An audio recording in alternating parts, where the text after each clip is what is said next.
I don't have to elaborate why Cuba inspires us. First of all, we have to compare the physical features of Cuba with us. I was trying to find out the population of this city, Delhi, is over 33 million. And the population of Cuba is 1/3 of the population of Delhi, which is 11 million. But when we hear Cuba, we know that this country with 11 million or 1 crore 11 lakh as per the term which is more understandable to us. These people, they stand up against the most powerful military machine of the world, United States of America.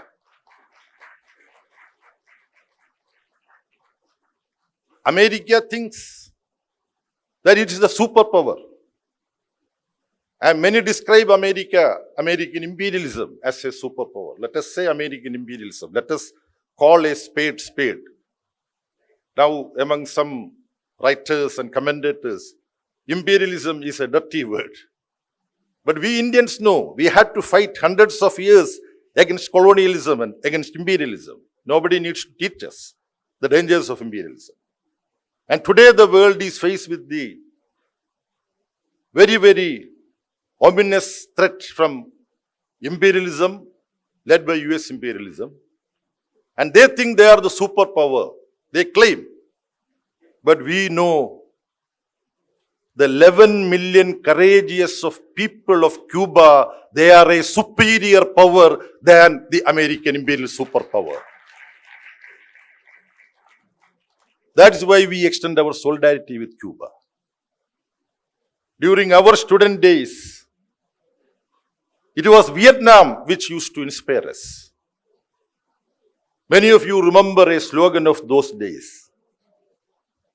When Vietnam was fighting against US imperialism. In 1954, they defeated French imperialism in Dien Bien Phu. Then America took over. They fought American imperialism also. Then we used to shout a slogan, Hamara naam, tumhara naam, Vietnam, Vietnam. Today we shout the slogan that your name, my name, Cuba, Cuba. Today we speakers, on behalf of the organizers, we apologize to you that we could not find a larger place to accommodate all of you. So comrades are fighting some difficulty, but please bear with us. Today, due to the fact that many important people are there to speak, and Dr. Alida has to attend another program in the evening in the embassy, each of us are advised to have some self-restraint. I am reminding myself because when we start speaking about Cuba, especially Comrade Raja and me, because we visited Cuba 4 decades ago, 1978, in the Youth Festival. Most likely Raja would definitely speak about that. Comrade Indrani is sitting here, who was part of the delegation. Only few of us are present here, who participated in the 1978 International Youth Student Festival. But the slogan of the International Youth Festival still rings in our memory. For anti-imperialist solidarity, peace and friendship. That slogan is still relevant. Now, the latest, I do a fast forward from 1978. That time, something which most inspired us while being in Cuba was In the very beautiful beaches of Cuba, we were taken. And there were hundreds of African Cubans. When I say so, I hope you would understand. African Cubans are having black skin. For understanding, I say so. When we were communicating with them, when we asked the youth, what did revolution give you? They told us, the African Cuban youth, they said, only after revolution we were getting access to these beautiful beaches. This is what revolution gave them. We in our country even today encounter racial, religious and ethnic differences, and of course what had happened in different parts of our country, ethnic cleansing, racial genocide. And we remember the so-called superpower just 80 miles away from Cuban shore. In that country, a few years ago, a movement started. What was the title of that movement? Black Lives Matter. So Cuba shows us a different experience. I don't want to speak about how they eradicated illiteracy, how health is a fundamental right in Cuba, how the entire world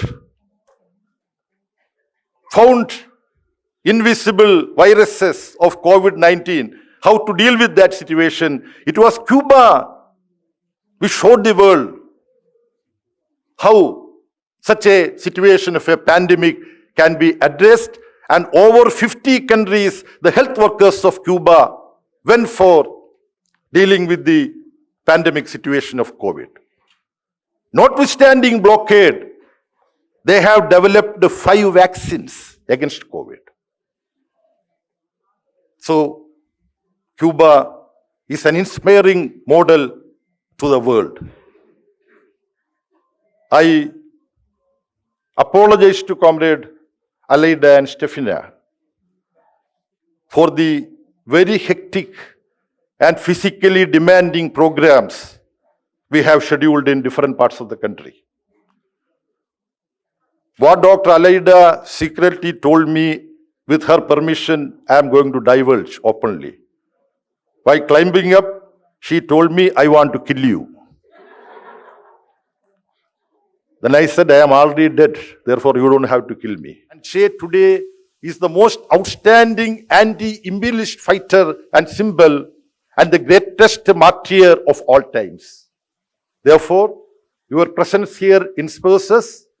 We continue to stand in solidarity with you, and the democratic and progressive minded people of the world are always with Cuba. With these few words, I conclude my very brief observations.